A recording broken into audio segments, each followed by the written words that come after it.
isso não deve ser novidade para ninguém, né? Um regime que a gente propõe que a expansão dos gastos da União nos próximos anos não possa ser superior à inflação, né? Ok. Então, nós teremos durante 20 anos o limite total de gastos pela variação da inflação do ano anterior. No 10º ano, o presidente da República pode propor ao Congresso Nacional a alteração da taxa de correção desse limite. Um dado importante é que esse limite é individual, muita gente não entendeu isso até hoje, tem limites individuais para o Poder Executivo, para o Poder Legislativo, para o Judiciário, para o Ministério Público e para a Defensoria Pública, que são os poderes e órgãos que pela Constituição têm autonomia orçamentária. Nós não poderíamos fazer um limite global na Constituição em que o Executivo arbitrasse quanto seria o gasto de cada um desses poderes. Seria eminentemente inconstitucional. Tivemos esse cuidado, então, de segmentar os limites, né?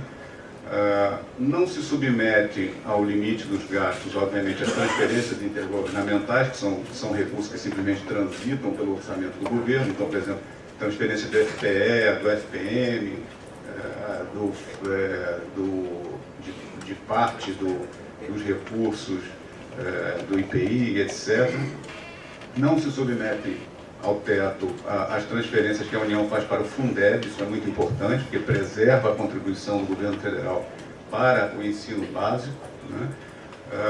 E as despesas de caráter eventual, né? Créditos extraordinários, uma calamidade, um problema sério, uma guerra, uma comoção interna, e eventos pontuais como aumento de capital de empresas estatais. Nós não poderíamos ficar 20 anos sem a possibilidade de fazer aumento de capital numa empresa estatal, porque se, por exemplo, entra um aporte de recursos de privados numa empresa estatal brasileira, o governo brasileiro, para manter a sua participação, tem que entrar e também fazer esse aporte de capital, de modo que não faria sentido manter no período de 20 anos essa vedação, né?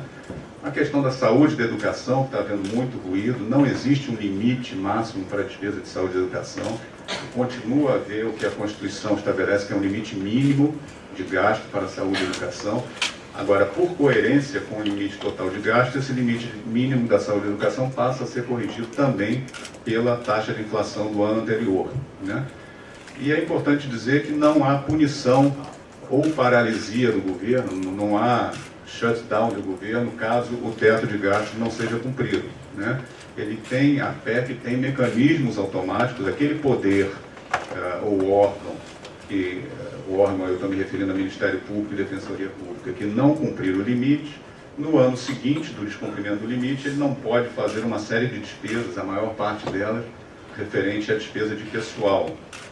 No caso do Poder Executivo, além de restrições à despesa de pessoal, não poderão ser ampliados os subsídios, não poderão ser ampliados as concessões de benefícios tributários, né?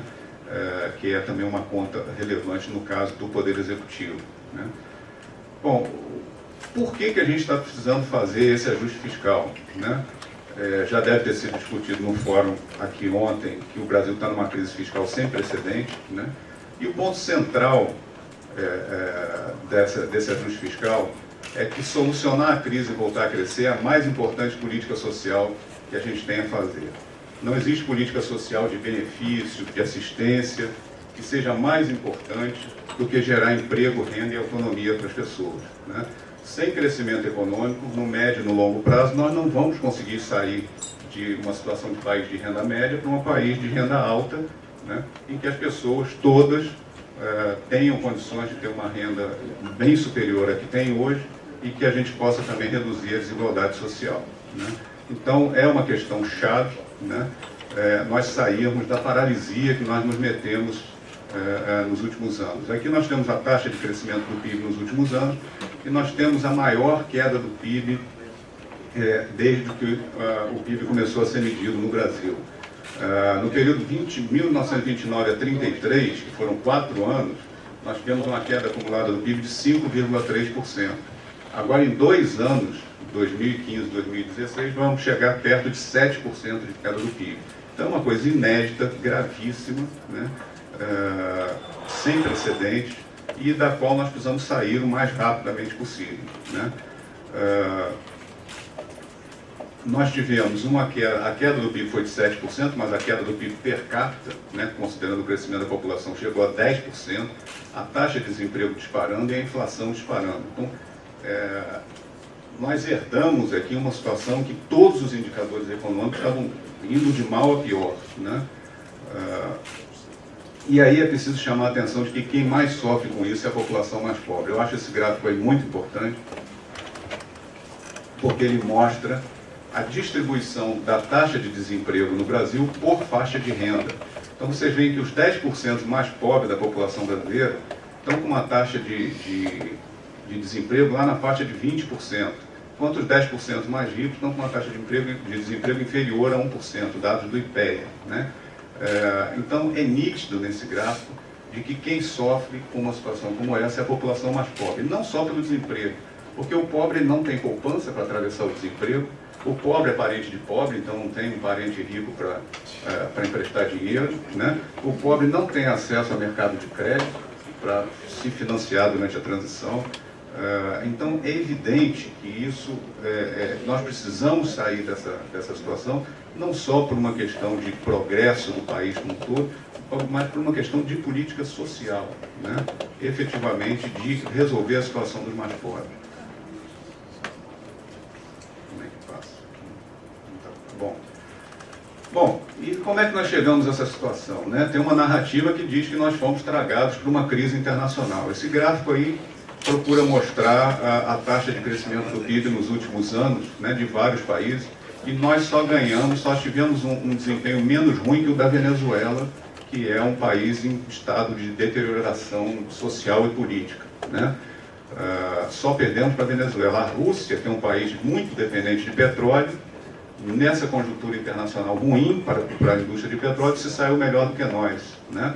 Lá na ponta direita, com uma taxa enorme de crescimento nos últimos anos, tem a Irlanda, que até pouco tempo atrás estava fundada numa grande crise fiscal e fez o seu ajuste fiscal, né? Então, essa é uma forma clara de ver que a nossa crise não tem a ver com crise internacional, é alguma coisa que nós criamos para nós mesmos, né?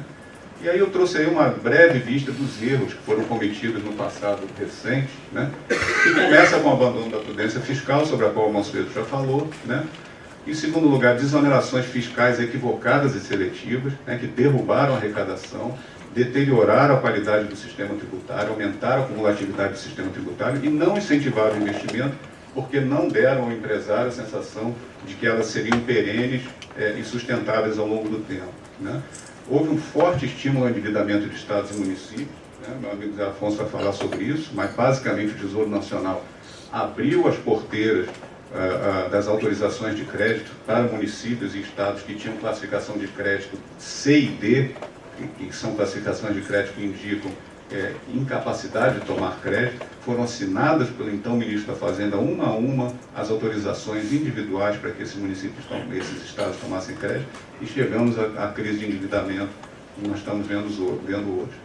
Tivemos a mudança no marco regulatório de óleo e gás, no momento em que o petróleo estava acima de $100 o barril, né? No momento em que nós a Petrobras encontrou uma grande reserva do pré-sal, para tudo, não vamos explorar e não vamos vender esse petróleo a $100, vamos rever o marco regulatório do petróleo. Paralisamos a indústria por 4, 5 anos, o petróleo desabou, o único leilão que houve do pré-sal foi um fracasso, porque o novo modelo não estimula a concorrência, né, e sobrecarrega a Petrobras. Então, isso prejudicou violentamente a taxa de investimento do país. A velha política de escolha de campeões nacionais via BNDES, que todo mundo conhece bem a história, o governo se endividou em 10% do PIB para botar dinheiro no BNDES para crédito direcionado. Quando você dá crédito, não pela produtividade do sujeito que está tomando crédito, mas pela conexão política que ele tem, a gente sabe como é que isso acaba, né? Houve uma redução artificial do juros pelo Banco Central no período de 2011, 2013, né? E é sempre bom esse exemplo, porque até hoje muita gente diz, não precisa controlar gasto primário, basta baixar os juros, o Banco Central é um ente malévolo que bota a taxa de juros lá em cima. Bom, o Banco Central já se tentou fazer essa política de baixar os juros em 2011, 2012 e 2013, e o que nós colhemos foi mais inflação e incerteza econômica e política, né? O ponto 7, está nos jornais, infelizmente não mais nas páginas econômicas, mas já foi para as páginas policiais dos jornais, o que aconteceu com os fundos de pensão das estatais e com vários bancos públicos financiando projetos de baixa qualidade, que hoje estão aí, inclusive, pesando sobre aposentadorias de carteiros e outras categorias profissionais, que estão tendo que pagar mais para os seus fundos de pensão para cobrir os rombos dessas políticas mal desenhadas, né? Uma forte interferência na política de investimento de grandes empresas, especialmente da Petrobras, com escolha de investimentos errados da Petrobras, subestimativa dos custos dos investimentos e superestimativa dos benefícios, né?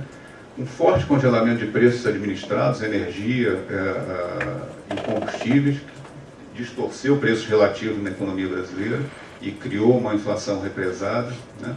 Uma proteção setorial e fechamento da economia com vários regimes especiais sendo criados, e aí tudo é criado por lei, e na hora de desfazer você tem que revogar uma lei. Não é simples, não é simplesmente um novo governo assumir e revogar tudo que foi feito. Tem uma série de procedimentos, comitês criados, leis criadas, e isso leva tempo, né, para reverter. Processos de concessão mal desenhadas, que o Raul sempre bate no ponto do tabelamento da taxa de retorno, e uma fragilização excessiva das agências reguladoras. Quer dizer, isso aí é um menu que não poderia levar a outra situação que não essa de 7% de queda de PIB em 2 anos. Né? Era uma tragédia anunciada. Né? E aí está o resultado disso. No gráfico de cima, um desabamento da formação bruta de capital fixo, né, do investimento.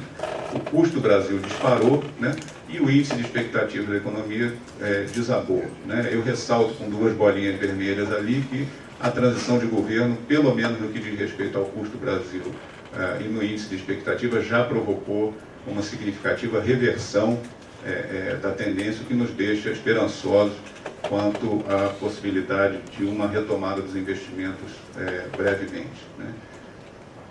Bom, quais são as condições necessárias para sair da crise e criar condições para retomar o investimento? Precisamos consertar toda a bagunça que foi feita para trás. Né?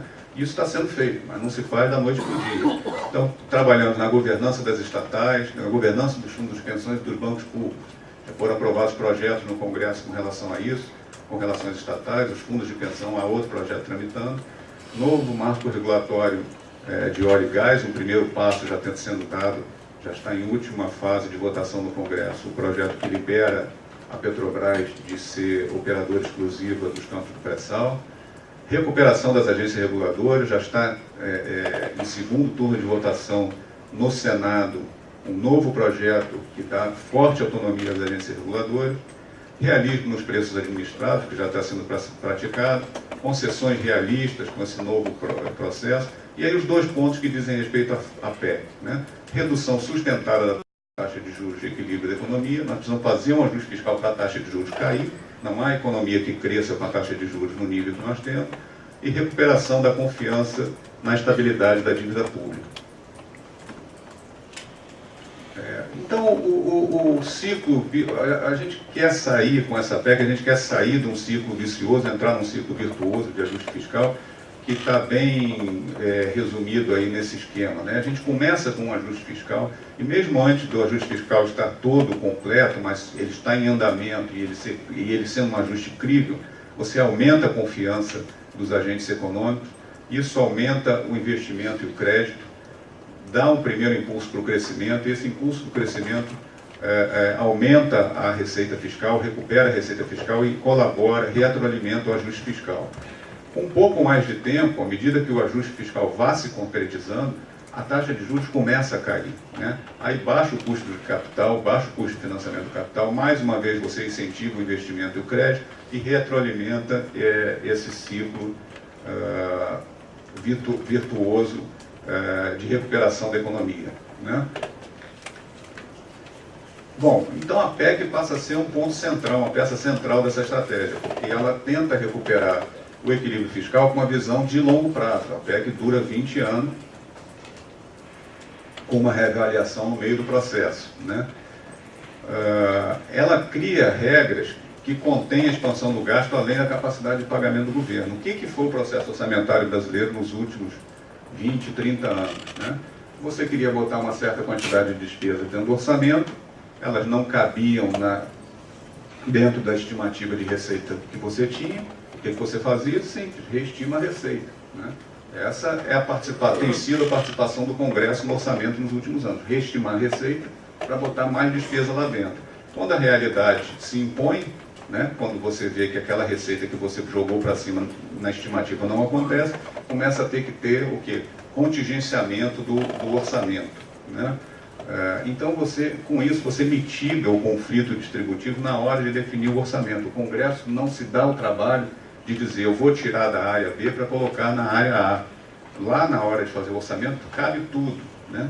E acaba ficando para a área da execução, para o executivo, na hora de executar o orçamento no dia a dia, dizer onde vai cortar, né?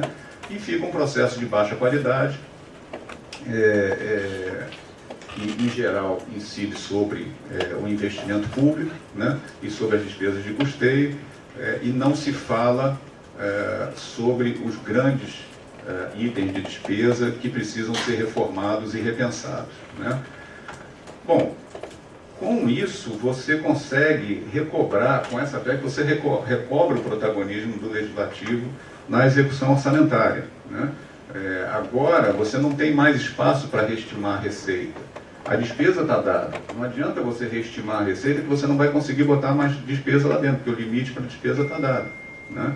Então, acaba esse mecanismo de reestimar a receita. E os senhores parlamentares vão ter que discutir se eles querem botar dinheiro na área B, na área C ou na área D, né?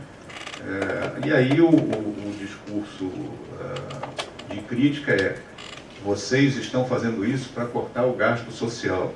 Nós não estamos querendo cortar o gasto social, nós queremos organizar a despesa pública dentro do que ela cabe no orçamento, né? Se não for fazer isso, quais são as possibilidades que nós temos? São 3. Então, ali, aumentar a carga tributária, não pagar a dívida pública, né, o que inclui, por exemplo, botar teto para pagamento de juros, reduzir os juros na marra, ou a inflação, né, para pagar essas contas, né? A única palatável aí, aqui está dando 17, Raul, você está fazendo ajuste fiscal no meu tempo. Eu tenho 3 aqui. Isso é só para checar se você estava... Tá. A única possibilidade civilizada dessas 3 aqui, para não colocar um teto para a expansão dos gastos, seria o aumento da carga tributária. É factível fazer isso? Não é factível, por vários motivos, né? Primeiro, que a carga tributária no Brasil já subiu absurdamente, como o Mansueto mostrou. Segundo, que nós já estamos no topo, na comparação internacional dos países de maior carga tributária. E terceiro, porque não basta criar uma CPMF, por exemplo, ou criar um novo imposto, porque a despesa continua crescendo. Então você vai ter que criar uma nova CPMF todo ano, né? Você vai ter que arrumar um novo imposto todo ano, coloque 90, 100 bilhões na conta do governo. Então não é factível, né? Então sobra calote na dívida pública ou deixar a inflação comer a dívida pública, comer a despesa pública, né? Como é que vira a inflação? O Banco Central chega num momento em que a despesa cresceu tanto, a dívida pública cresceu tanto, que o Banco Central descobre que se ele aumentar a taxa de juros, ele vai estar acelerando tanto o crescimento da dívida pública, que ela vai levar o país a uma crise de insolvência, que o Banco Central desiste. Na hora que o Banco Central desiste de aumentar a taxa de juros, aumenta a liquidez da economia, todo mundo tem dinheiro na mão, todo mundo sai gastando e a inflação dispara, né? Vale lembrar que o nosso país vizinho aqui, a Argentina, está com uma taxa de 40%. Eu não sei se nós ficaríamos em 40%, provavelmente nós iríamos para a hiperinflação. Bom, o processo é gradual, né? Nas nossas estimativas, se a gente obedecer direitinho o teto do gasto, a relação despesa primária PIB vai retornar ao que era em 2008, não era uma relação baixa, 16,8% do PIB, portanto não estamos fazendo nada cruel e abrupto, né? Eu acho que o meu tempo está terminando, não vou conseguir avançar mais. Eu só queria dizer aqui que esse ajuste está em conformidade com o que a literatura fala sobre os melhores ajustes fiscais, né? Primeiro, que o ajuste fiscal, ele tem, nos países com alto nível de endividamento, ele tem impacto positivo no crescimento econômico, porque países com dívida pública muito alta, o multiplicador fiscal do aumento do gasto público se torna negativo, por meio da deterioração das expectativas. E segundo, a literatura mostra que ajustes fiscais feitos pelo lado da despesa são muito superiores àqueles feitos pelo ajuste via receita. Bom, acabou meu tempo, vou respeitar aqui no ajuste do tempo. Obrigado.